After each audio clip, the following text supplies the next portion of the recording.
रामायण के बाद हनुमान जी कहाँ गए, वो आज भी एक रहस्य है। दोस्तों, आपका स्वागत है हमारे YouTube चैनल चलो टेक्निकल में। रामायण का नाम लिया जाए और हनुमान जी ना आए, भला ये कभी हो ही नहीं सकता। हनुमान जी भगवान राम के परम भक्त थे। पूरे रामायण में हनुमान जी ने वो काम किया जिसे शायद कोई कर ही नहीं सकता। हनुमान जी चाहे तो पूरी लंका को एक मिनट में ध्वस्त कर देते, लेकिन भगवान राम की आज्ञा के बिना वो कुछ नहीं करते। कभी आपने सोचा है कि रामायण के बाद हनुमान जी आखिर कहाँ गए? अचानक वो इस पृथ्वी से गायब हो गए? क्या वो आसमान में जा पहुँचे या फिर कहीं और जाके समा गए? कुछ लोग कहते हैं कि हनुमान जी पाताल में जा पहुँचे। क्या है सच? ये जानने के लिए कई बार लोगों ने कोशिश की, लेकिन नतीजा कुछ भी नहीं निकला। दरअसल रामायण के बाद महाभारत में 2 बार हनुमान जी के होने की बात की गई।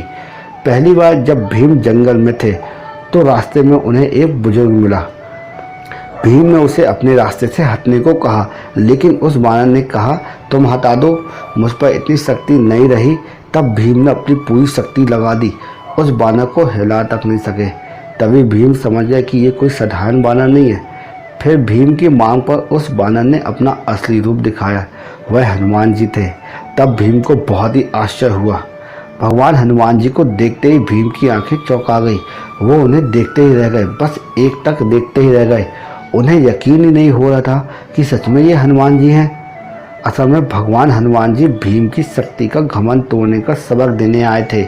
इसके बाद हनुमान जी अर्जुन के रथ पर उनका ध्वज बनकर पूरे महाभारत युद्ध में उनकी रक्षा करते रहे।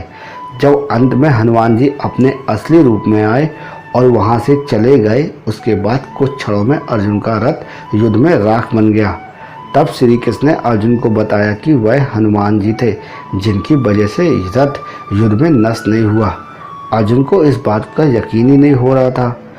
सिर्फ इतना ही नहीं, इसके बाद भी दुनिया के कई हिस्सों में कई बार लोगों ने हनुमान जी के होने की बात की है।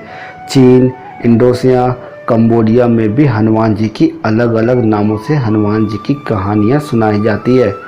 अफ्रीका से लेकर अमेरिका तक शक्तिशाली बानर होने की बात की जाती है।